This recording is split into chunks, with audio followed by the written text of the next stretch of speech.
guys.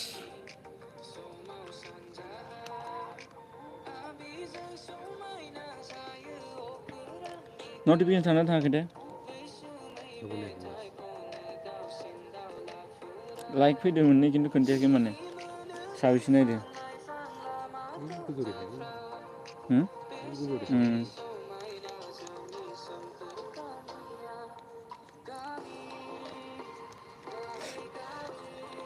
Hello hello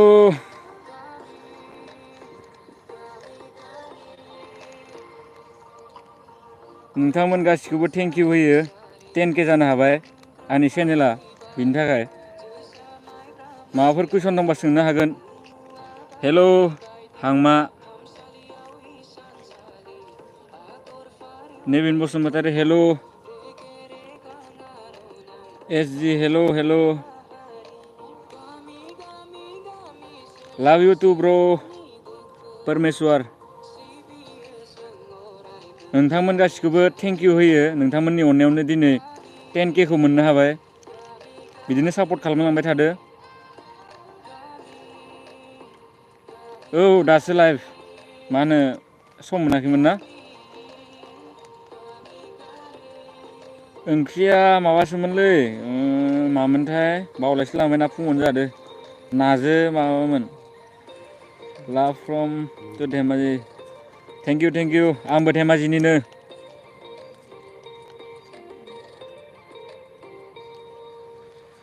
thank you मोजां जाथारो आदा बानाय थेंक इउ बहा दं माने लामाखै जिरायना दं जों नोंथांमोन गासिखौबो थेंक इउ होयो नोंथांमोननि अननायावनो 10K खौ मोननो हाबाय आरो नाजालांबाय थागोन मोजां मोजां भिडिअ लाबोनो थाखाय आरो आं 10K नि स्पेसियेल भिडिअ लाबोनो सानदों आरोना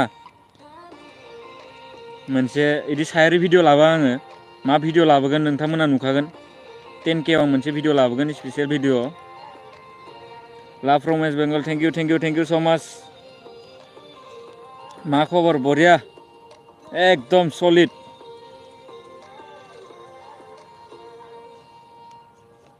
अके आदा नोंसिनिथिं अखा हायाखै हायाखै हाहां जादो नोंसिनिथिं हादों नामा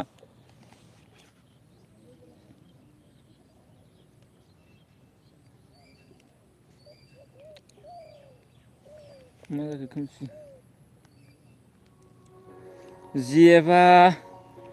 जिएफ गैया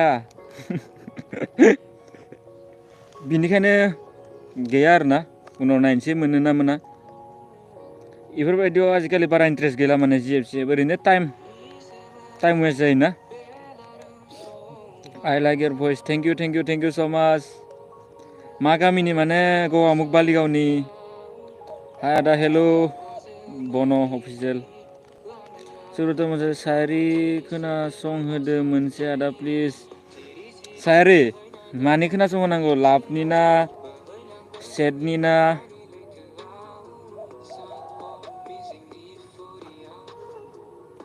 र' खोनासंहोगोन र' हा आदा सिमेन्ट सापरि फैनायाव खबरबो माने एगजामसो होनो थांदोंमोन आङो एमबि बर' एगजामसो होनो थांदोंमोन आरोना बेखायनोथ' बिदि माबास्लाबासै फुङावनो थांदों माने फुंनि ट्रेननियाव जोंना 5टायावनो मोनोना खोनासंहोगोन सुब्रत माया थेंक इउ किउट बय थेंक इउ गगा मोनाखै सेटनि अके प्रिति हेलौ सेटनि दे बुंगोन दे लाभनि सेटनि आदा अके र' बुंगोन लोंनाय ना लोगोनि स्टेटास मेकारा जिखुनु मोनसे अके सेटनि आदा अके सेटनि मा खालामदों ओरैनो नै जिरायनानै लाइभ होगासिनो नोंथांमोननि गेजेराव गासिखौबो फराय आदा कमेन्टखौ अके नाजागोन आङो आदा नों बेसेबां क्लासाव फरायो आं बारा गिदिर नङा उन्दैसो आरोना एबार फार्स्ट इयार नोंथांमोना आदा होनबाय थायो लाजिलायलाङो माने आं आदा होननाङालै लोगो होन हाय आदा एमबि गेमिं लोगो होनबाबो जायो माने लाजिलायलाङोना आं Gita from I love you. Thank you. Hi bro, where are you from? I am from Gugamuk. MB जोबसिगोन माम्बार र' एसे सानखांनांगोन ना बुस्थुआ माने सायारिखौ बिखा सिङाव हाबना नायबासो गोसोखाङो माने एसे इमोसनेल जानांगौ मानसिया होमबासो आदा नोंनि बुंनायफोरखौ हिट नांखायो आच्छा थेंक इउ रानसिरां थेंक इउ इन्दु भुटान गेमिं लाभ इउ आदा थेंक इउ मोनसे सायारि होनदोलै होनगोन नोंनि नाम्बार नांगौमोन नाम्बारखौथ' आं इयाव होननो हानाय नङा दा इन्सटाग्रामाव माबा खालामनो हागोन मेसेज खालामनो हागोन डिसक्रिपसनाव बेलेग भिडिअफोराव डिसक्रिपसनाव होना दोननाय दं आरो ना इन्सटाग्रामनि लिंकआ मोनगोन इयाव दिगन्त दैमारि हाय हेल' दुस गेवलांवारि हेल' फार्स्ट टाइम ब्र' थेंक इउ फार्स्ट टाइम फैदों दिनै लाइभखौबो नोंथांमोननि गेजेराव लाजि बांसिन फैदों आरो ना मारै दं फंबाय बरिया थुलुंगा आदा लोगो जिएफ दंना गैया जिएफआथ' गैथ'आ बर्थमान आदा प्लिज मोनसे सायारि दे बुंगोन र' आदा नों अबेनि आं धेमाजि गगामुगनि नों बहानि दे आदा होननाङालै उन्दैसो लोगो होन माबानि आं दिगन्त माबा धेमाजि डिस्ट्रिक्टनि आरोना गगामुगनि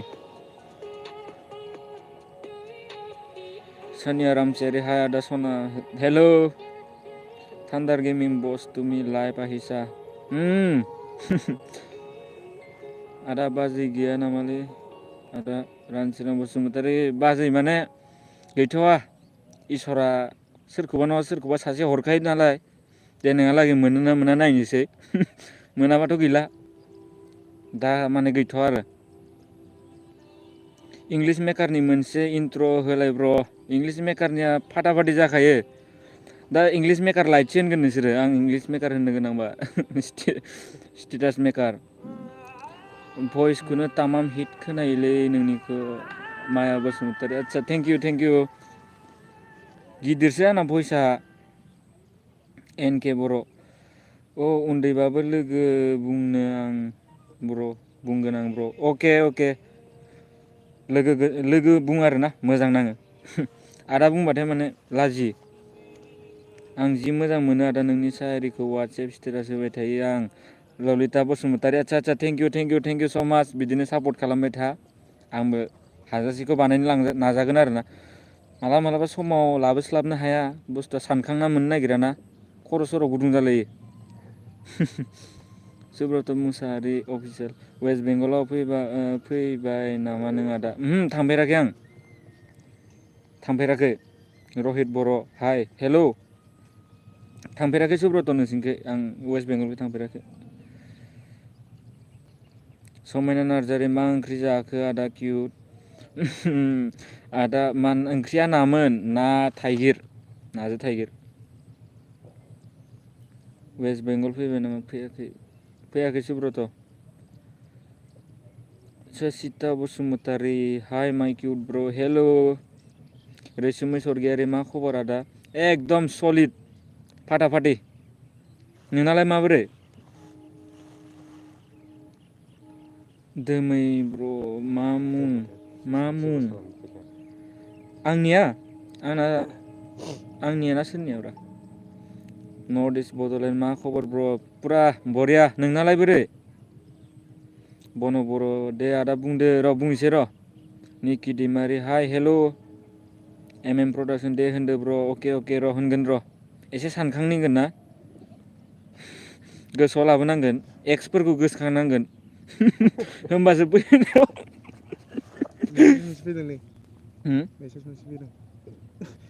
मा होनदों एमबियानो गैला सायारि मा एक्सफोरखौ गोसोखांनांगोन दायो होमबासो सायारिफोरा गोसोखांला फैलाबायगोन दा साया बर' लोगो मार हिट जाखायो नोंना थेंक इउ एकदम बरिया सादा जायो नामा फ्रेन्ड जायालै माने बुस्थुआ हाथाया फेरखंना सादा जानाय बायदि नुयो माने फेरखं गोजा आंना हाथाया मोनसेबो मोजां हाथाय गैया सिगांनिफोरा सब फेरखं गोजा बेखायनोथ' लाजिलायलाङो पाबजि गेलेब्ला आंखौबो लाफा प्रिति बसुमतारी आदसा पाबजिखौ दे लाफागोन रमेश बसुमतारी आदा मा खालामदोंब्रा नै नोंथांमोननि गेजेराव एसे लाइभ फैदों थेंक्स होनो फैदों दे नोंथांमोन गासिखौबो नोंथांमोननि अननायावनो दिनै मा होनो 10K साबस्क्राइबारखौ मोननो हाबाय बिनि थाखाय थेंक इउ भेरि माच बिदिनो सापर्ट होलांबाय था अनलांबाय था दायोथ' फिसासो नालाय आरो आवगायलांनो नाजागोन आरो आं 10K स्पेसियेल भिडिअ लाबोगोन आरो ना नोंथांमोननि गेजेराव नोंथांमोना वेट खालामनानै था आं बिदि सायारि भिडिअ लाबोआ मानसिफोरनि थाखाय माने मोजां खामानि मावगोन आं माने लाबोनो थाखाय ट्राय खालामगोन नोंथांमोना नायबाय थाबानो जाबाय वेट खालामबाय था इसोरा अनोबा आं मावफुंनो हागोन बहुद सिमां दं आरो ना मावनो गोनां आंना इउटुबाव उनाव मिन्थिलांगोन दे उनाव बुंलांगोन आं आंनि ड्रिमफोरखौ कमेन्टआ बबाव गोमाखोब्रा माथो कमेन्टफोरखौ नुला आइला बहा थांखो फैलायबाय दासो एक्स दंमोन नामा आदाना गंगा ब्रह्म औ दंनायालाय दंमोन बयनाबो थाखायो नालाय सासे नङा सासे मोजां मोननायाथ' बिनि उनाव गैला दा बर्थमान बि गावनि आंनि आंनाबो बेलेगलाय बेनाबो बेलेगलाय बयनाबो थायो एक्सआ गेवलां औवारि सिमेन्ट सापरियाव थांसैलायथ' थांगोन र' साननैसो उनाव ट्रेन गाखोलायनोसै नर्थ इस्ट बड'लेण्ड मोजां ब्र' thank you Mani Basumatary hello' sir hello' madam Ganga Brahma एक्स दं बुंखांबाय स्टेटास मेकार हाय ब्र' लाभ फ्रम रौता आदसा थेंक इउ स' माच बसु प्रडाक्सन आदसा दे मोजांनो गोसो खांग्रोदो अके महर ब्र' लाभ इउ आंनि सायारि फरायनायनि थाखाय आदसा थेंक इउ इन्दु भुटान गेमिं एक्सआ हबेनिमोन आदा एक्सआ खाथिनिनोमोन आरोना दा गोजान जालांबाय माने पार्ट अफ क'क्राझार आदा हेन्डसाम नों बहानि आदसा आङो धेमाजि गगामुगनि सोरां हाय ब्र' हेल' थुलुंगा बरगयारि कंग्रेसुलेसन थेंक इउ स' माच नोंथांमोननि अननायावनो दिनै 10K खौ मोननो हाबाय बिदिनो सापर्ट होलांबाय थादो आं नोंथांमोननि गेजेराव आं मानसिफोरनि थाखायबो मोजां मावलांनो नाजागोन आं बिदि सानदों माने ना आंना आरो किसुमाना माने बुंनोसै आरो आं मा सानदों माने किसुमाना मनिटाइज जाबाय माने सोंबाय थायो आरोना जादोंना जायाखै मनिटाइज जायाखै मनिटाइज जाबाथाय जुदि 1000 फैबाबो बेसेबा दिननि उनाव आं 500खौ गैयै मानसिफोरनो होगोन माने 50-50 गैयै मानसिफोरनो रानगोन माने 500खौ जेनेबा 1000 फैयोबा आरो एगजामपोल बिदि माने आंना एमा आरोना गैयै मानसिखौ हेल्प खालामलांगोन आं बिदि सानदों आरो इसोरा अनोबाथाय नोंथांमोना सापर्ट खालामोबाथाय हागोन होनबा सना होनोसै हिट दे नों रिमि बसुमतारी सना होननोसै दे सना लाजिलायलाङोलै लोगो होन लोगो थेंक इउ स्टेटास मेकार हाय ब्र' लाभ फ्रम रौता थेंक इउ कंग्रेस आसोल 10K नि थाखाय बुद्धेस्वर गयारि थेंक इउ स' माच नोंथांमोननि अननायावनो फंबाय वारि सायारि बुंदोलै साहिल ब्र' अके बुंनो नाजागोन र' प्रिति बसुमतारी साबेसे एक्स दंमोन ब्र' नोंना एक्सआथ' आनकाउन्टेबोलसोमोन ओरैनो होनदो दै माने दंमोन सानैसो एक्सआथ' एक्स नालाय थाखायो सोरजोंबा मोजां मोनलाय बिजों जुदि बोरैबा माबा मोनसे जानानै गारलायनाय जायोबा एक्स जालांखायो नालाय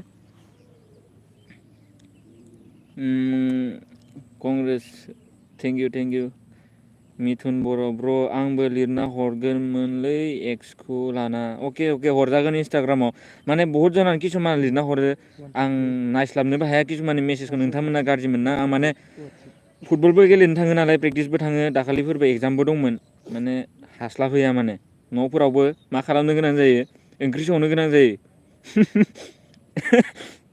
हास्लाबहैया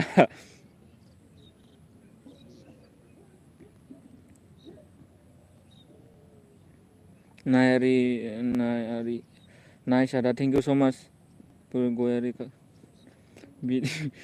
आदाया बबेनि धेमाजि गगामुगनि बर' अफिसियेल हाय हेल' मिजिं नुब हाय हेलौ प्रिति बसुमतारी आइडि हर पाबजिनि र' मोनगोन दे टेनसन लानाङा बहानि भाइ नों आं माबानि एडि ब्लग्स माबानि डिस्ट्रिक्टआ धेमाजि आरोना गगामुगनि 10K नि पार्टि होगोन माने लोगोफोरनो होगोन आरोना फै जानोबा नोंथांमोननोबो आं ओरैबायदि सानदों नोंथांमोननि कमेन्ट नोंथांमोननि अननायखौ नायनानै बोरैबा मोनलायो माने गावनो नोंथांमोन गासिनोबो मर्टन गरसे गरसे जाहोगौमोन आं हायाब्लाबो खाथिनिमोनबा आरोना मिजिं नुब हाय हेलौ मिस्टार धुरु ब्र हाय आदा मा खबर बरिया फाटाफाटि नोंनालाय सन्जित बसुमतारी हेलौ बाय हेलौ सुब्रत आंना नोंना बेसे यार्स जाखो प्लिज खोन्थादो यार्सआ आंना यार्सआ आंना माबा जाबाय 18 जाबाय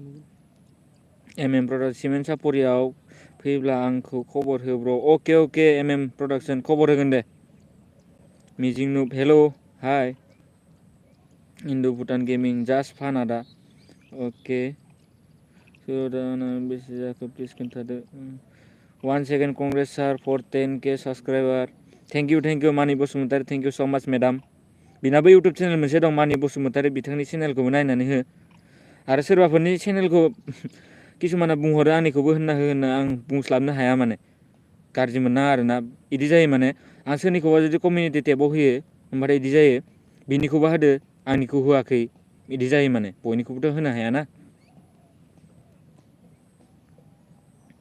आंना नोंना बेसे यार्स जाखो प्लिज खोन्थादो खोन्थाखाबाय 18 दाथाल' साला पार्टि सोरमोनलाय सिनायनो हायासै आं पुइरि गयारि पार्टि दे फै मोनजागोन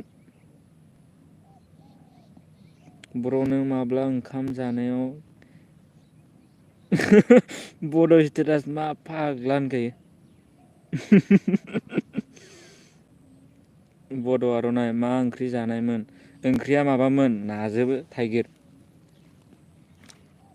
बिरफुं दैमारि आदा ब्रेकआप जाबाय नामा ब्रेकआपआथ' दिन जाबाय बहुद दिन केबि बर' हाय आगै हेलौ गिता ब्रह्म दिकियाजुलियाव फैफेरबायमोन नामा थांफेराखै माने गुवाहाटिफोर थांनाय जाबा स्टेसनखौ मोनलाङो आरो इदि ओरैनो माबा थांनाय जायाखै हारि गेमिं लाभ थेंक इउ बिथाङा खाथियावनो दं BLDNYT हाय आदा हेलौ गोसोसो भिडिअ हाय ब्र हेलौ नामफोरा फाग्ला गोसोसो भिडिअ वाव वाट बरिया नाम बेबि फिल्म प्रडाक्सन आदाखौ हिट नुदों आदसा थेंक इउ होनखाबायानो एडि ब्लग मा होनो जाया माने बुस्थुआ हाथाया फेरखंना नुयो माने जानाय बायदि सब फेरखं गोजाना हिर'खा केला प्रिति बसुमतारी थेंक इउ गां ब्रह्म सासे सिख्लाखौ फसायखोमानायनि सायारि बानाय आदा अके बानायगोन दे लानानै फैगोन आं थाबैनो रैसुमै सरगियारि आदा नोंसा न'आव सोर दं जोंहा न'आव आंनि फंबाय सासे आं मामि आरो बाबा सानसोरां जा मोजां मोनो आदा नोंनि video thank you so' much बिदिनो सापर्ट होलांबाय था आरो आं मोजां लाबोनो थाखाय नाजागोन गैयै मानसिफोरखौ हेल्प खालामनो नाजागोन हानायखिनिखौ मनिटाइज जायोबाथाय हेल्प खालामगोन जोंहाबो इमान गोनां नङा माने आंनाथ' दायो माइकबो गैबावा माने भिडिअ बानायो आं इदिनो माइकआ अर्डार खालामदोंमोन आं ओमफ्राय लानो हायासै थांफिनबाय इदिनो 10K मोनफैलायबाय 1K आवनो आं माइकखौ अर्डार खालामदोंमोन ओमफ्राय लानो हायासै आरोना थांफिनबाय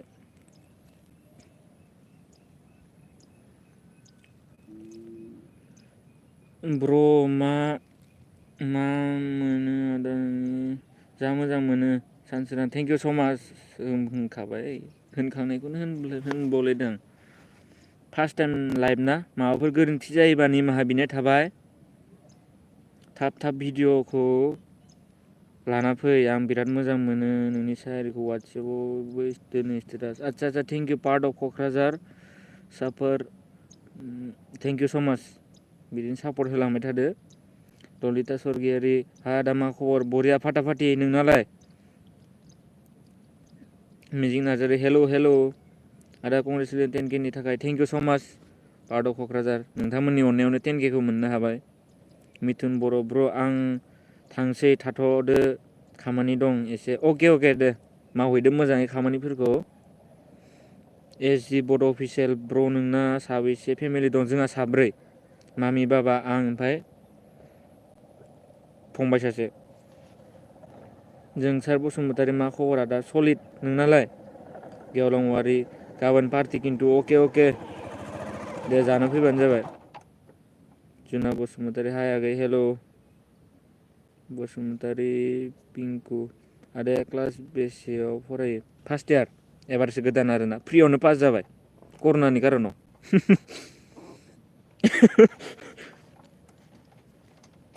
दुगा बर' जा मोजां मोनखायो ब्र' नोंनि भिडिअ'खौ आदसा थेंक इउ बिदिनो लाभ इउ थेंक इउ बिदिनो सापर्ट होलांबाय थादो मोजां लाबोनो नाजागोन।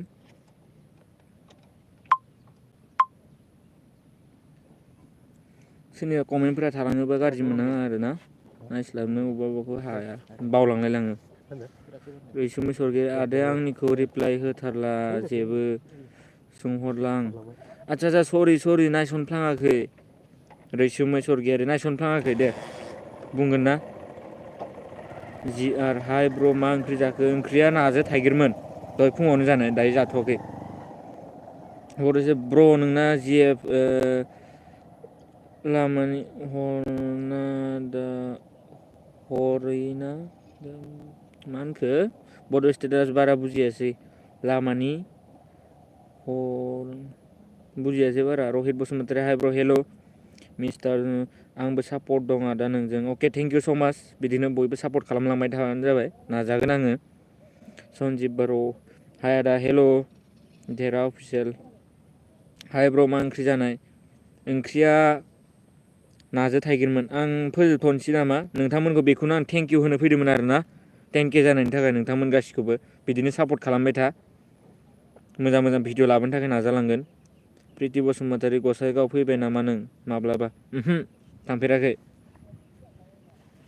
रहित बसुमतारी मा खालामदो ब्र' नै लाइभ होगासिनो नोंथांमोननि गेजेराव। दिबिया बसुमतारी नों अबेनि आदा? आं धेमाजि गगामुगनि। आदा सायारि बुंदो बड' बिजि माइ लाभार सायारिया माने मा जायो बुस्थुखौ गोसोखांनो गोनां जायोना बुंनो होनबानो माने पटक बुंनो हाया माने साननो गोनां जायो माने एसे बुंगोन आं र' भिडिअ लाबोगोन गाबोन मानि नांगौ नोंथांमोना बेखौ बुं माखौ बांसिन मोजां मोनो लाभनि ना सेटनि ना मानि रमेन्टिक जिखुनु माखौ मोजां मोनो। खोन्दोनारि हाय ब्र' आंनो कार्बि आलंनि नोंनि भिडिअ'खौ नायबाय थायो आङो थेंक इउ स' माच खोन्दोन Narzary thank you so' much बिदिनो सापर्ट खालामबाय था। मोजां नाय ब्र' खबरा औ मोजाङानो नोंनालाय? खोन्दोन नार्जारि प्रिति बसुमतारी बे नोंजों सोर दं लोगोआव? आंनो बेखौ नांगौलै ब्र' नुदों नामा नों सोरखौबा? दं बारु खाथियाव सानै दं सासे खिन्थु बोरायसो हाबा जानाय।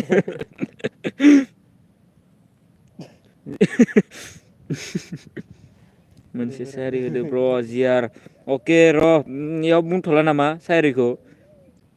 रहित बसुमतारी आदाया अबाव हाबो स्कुला माने स्कुल दायो कलेज लाइफ थांसिगोन नालाय कलेजखौ नायनोसै अबाव लानाय जायो एगजाम मोनसे होदोंमोन आरोना एन्ट्रेन्स बेयाव मा जायो रिजाल्ट ओंखारसिगोन गाबोन समफोरनो ओंखारनो हागौ बेयाव पास जायोबाथाय नायनोसै मा अबाव थांनाय जायो।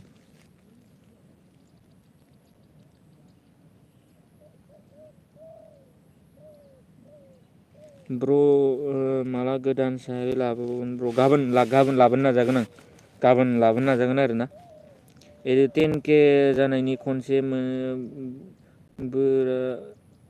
मोसादोब्रा भाइ मोसायाबा मेथाइ खन ससे लाभ इउ भाइ मेथाइ मा मेथाइ खननांगौ दे बुं नाजागोन आं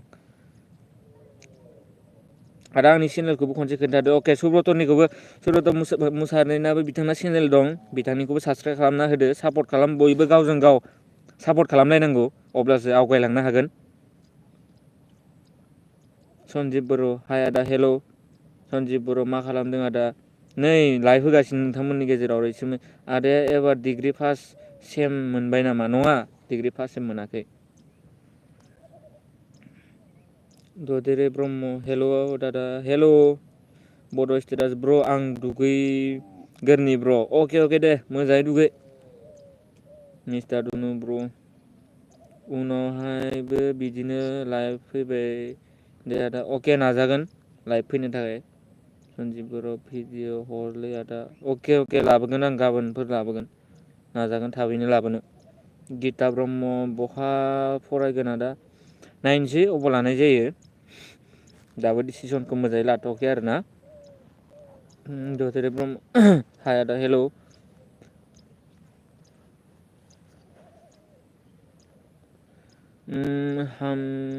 हेमसाइड मा होनखो? मिस्टार ब्रह्मआ ब्र' फ्रियाव पास जानायनि हेमसाइड माने फ्रियाव। एस बि बड' अफिसियेल आदा सायारि बुंदो आं नेबाय दं। सायारि बुंनो र' बुंगोन र'। बेयाव बुंथ'गोन ना बुंथ'आ जादों आं माने मानि सायारि दा गोसोखांनांगोन ना एसे। मानि बसुमतारी बिथांखौ बयबो बिदिनो सापर्ट खालामबाय था, बयबो खालामबाय था, आंखौल' नङा बयखौबो खालाम, बर' इउटुबारफोरखौनो खालाम। बहुद खस्थ' जायो भिडिअ बानायनायाव, आंनाल' नङा बयनाबो, बयखौबो सापर्ट खालाम। लाइक हो होमबाथाय भिडिअफोराव लाइक मोनबाथाय माने बांसिन उत्सा जायो आरोना भिडिअखौ बानायनो थाखाय।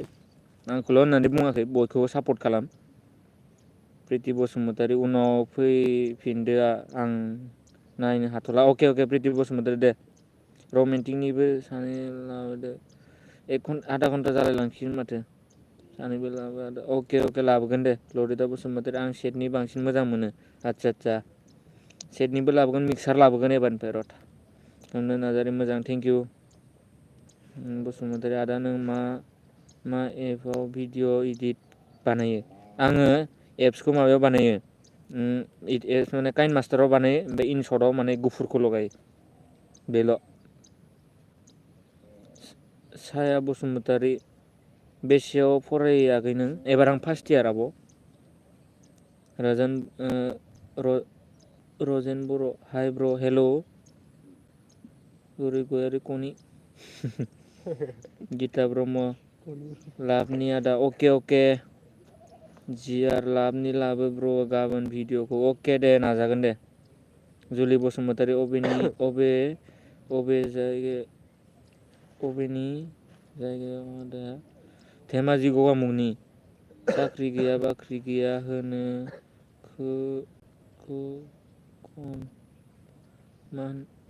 साख्रि गैया बाख्रि गैयाखौ खननांगौ। बाब रे बाब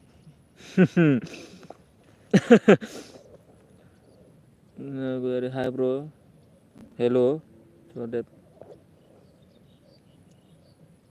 बलराम बसुमतारी मा एपआव भिडिअ बानायो खोन्थाखाबाय। जाग्ला बसु अफिसियेल आदा नों बबेनि? आङो धेमाजि डिस्ट्रिक्ट गगामुगनि। पबित्र हाय आदा आंनि सायारिखौ मोजांथार मोनो नायनो। अके थेंकिउ स' माच सन्जिब बर' आदा नों बबेनिलै? धेमाजि गगामुगनि। आदाया आंजों समान क्लासआ? आदसा सुब्रत समान। बहा दङ ब्र' जायगाखौ एसे नायनो? जायगायाथ' दा फोथारावसो दं। फोथार माने फोथार साइडआव हावा जानो फैदों आरोना, ओमफ्राय फ्रेसनो नोंथांमोननि गेजेराव लाइभ फैनो थाखाय नाजाबाय। आं बेखौनो बुंनो सानो आरोना, नोंथांमोन गासिखौबो थेंकिउ होयो। नोंथांमोननि अननायावनो 10K खौ मोननो हाबाय। बिदिनो सापर्ट खालामलांबाय थादो। आरो आं 10Kनि स्पेसियेल भिडिअ लाबोगोन होनखाबाय नोंथांमोननि गेजेराव। जुदि इसोरा अनोबाथाय आरो नोंथांमोननि अननायाव आं लाबोनो नाजागोन। मानसिफोरखौ हेल्प खालामनो नाजागोन आरो आं हेल्पनि भिडिअ लाबोगोन।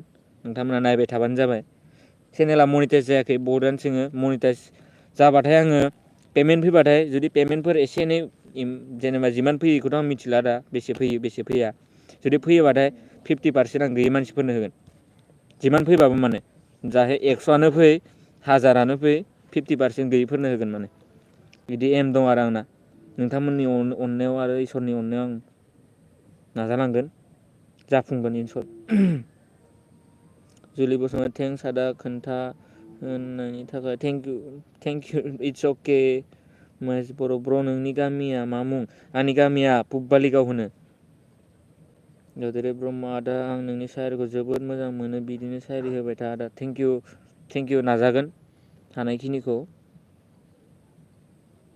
फार्स्ट इयारावथ' आदा जाला आं आगैसो जासिगोन रैसुमै सरगयारि औथ' आरो बेनिखायनो बुंदों आं बयखौबो आदा बुंनाङा बोरैबा मोनो आंबो एसे लाजिनो हाबो आरोना लोगो होनबाबो जायो बा फंबाय होनबाबो जायो नेरसोन ब्रह्मनो ब्र नों बहानि आङो धेमाजिनि गवामुंनि पार्टिया माला गनि पु इरिक गयारि सोर इयो आं हमनो हायाखै माने नामाबो बेलेग होना दोनदो पार्टि बिबाय दं सोरबा फै गाबोन फै पार्टि जानो मा जानो नोङो बाराथ' दामिबो गैया मा ओंख्रि जाखो आदा ओंख्रिया माबासोमोन थाइगिरजों ना लखिमपुर बर' इउटुबार हाय साहिल हेल' जेपि ब्र नोंना जिएफ ना बहानि खोन्थादो जिएफआथ' खिन्थाथ'ला आं दायो बर्थमान ससियेल मिडियायाव एसे गाज्रि जायो आरोना दे भाइ थाथ'लायदो अके लाइभ फैदो बिदिनो अखा हादोंलै जोंनिखै अके उदालगुरियाव आदसा एडि ब्लक अखा हादों दे उन्दुदो होमबा गुदुंनो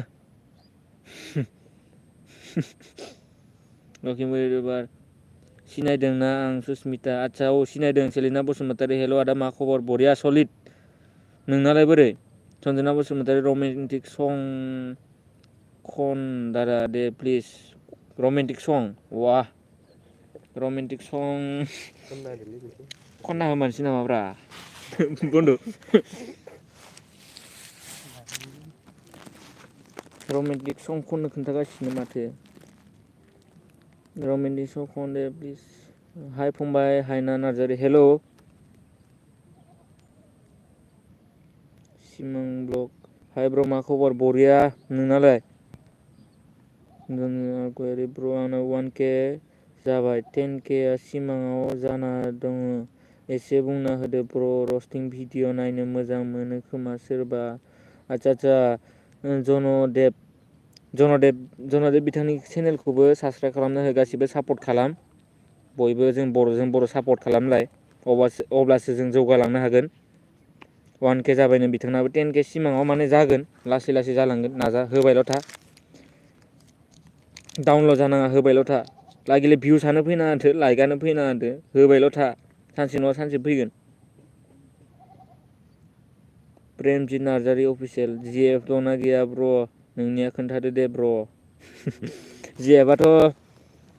जिएफ गैयालै जिआर बसुमतारी लाभ थेंक इउ ब्र वेलकाम आंसो थेंक इउ होनांगौ दिनै नोंसोरखौ नोंथांमोननि अननायाव दिनै 10K खौ मोननो हाबाय बिनि थाखाय बहुत थेंक इउ बिदिनो सापर्ट खालामलांबाय थादो अनलांबाय थादो दासो नायफ्लांदों प्रिया बड' आदसा मानि बसुमतारी आं थांथ'बाय सार अके आंबो फोजोबखानोसै 33 जालायलांबाय रजे बसुमतारी दादा बिदिनो लाबोबाय था दादा जोंनि गेजेराव अके नाजागोन रजे बसुमतारी हानायमानिखौ नाजागोन जेपि अके ब्र अके एमके बर' फेना माहानि आं धेमाजि गगामुगनि धेमाजि डिस्ट्रिक्टआ धेमाजि आरोना ओमफ्राय जायगाया गगामुगनि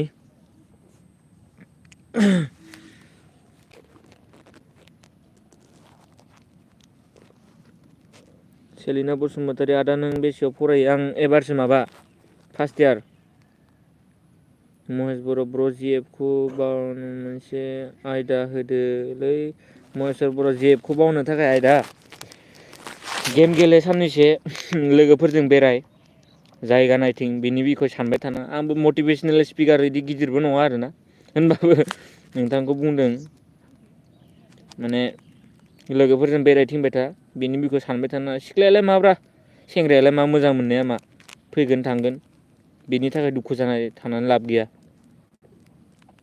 सासे थाङोबा 1000 जन फैगोन सोरनिबा थाखाय दुखु जाबाय थाना लाब गैया बेखौनो बुंनो सानो आरो।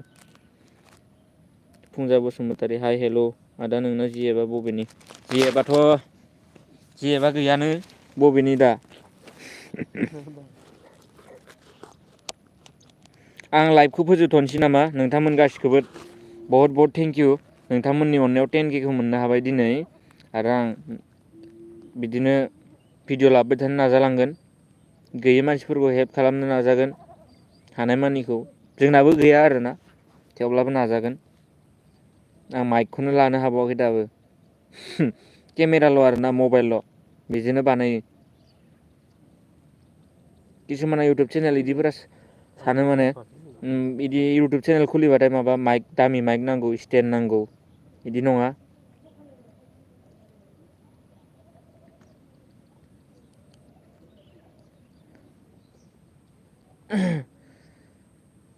पबित्र आदा लास्ट फोजोबनायनि सायारि बुंदोब्रा पबित्र आदसा र' मानि बुंनोसै दा माने हायना नार्जारि 90% माथो बिराद थांबाय गाइस आं लाइभखौ फोजोबनोसै नोंथांमोनखौ नेक्स्ट भिडिअ लोगो मोनलायगोन आरो आं 10K नि स्पेसियेल भिडिअ लाबोगोन मानसिफोरखौ हेल्प खालामनायनि थाबैनो नोंथांमोना नेना थाबानो जाबाय स' बिदिब्ला दिनैनि भिडिअखौ बिसिमावनो फोजोबथ'नाय जाबाय लाभ इउ स' माच नोंथांमोन गासिखौबो बिदिनो सापर्ट खालामबाय था थेंक इउ बिदिनो नोंथांमोननि अननायाव दिनै 10K मोननो हाबाय बिदिनो सापर्ट खालामबाय थादो लाभ इउ स' माच एभ्रिवान दोनथ'नोसै अब्ला टाटा बाय बाय लोगो मोनलायगोन नेक्स्ट भिडिअ सोरनिखौबा कमेन्टफोरखौ नायस्लाबनो हायासैबाथाय सरि बिनो निमाहा बिनाय थाबाय सोरनिखौबा नायस्लाबासैबाथाय बाय बाय टाटा नेक्स्ट भिडिअ लोगो मोनलायगोन नोंथांमोन गासिखौबो ज'नो दे फोजोबनायाबा दा अबाव फोजोबो फार्स्ट टाइम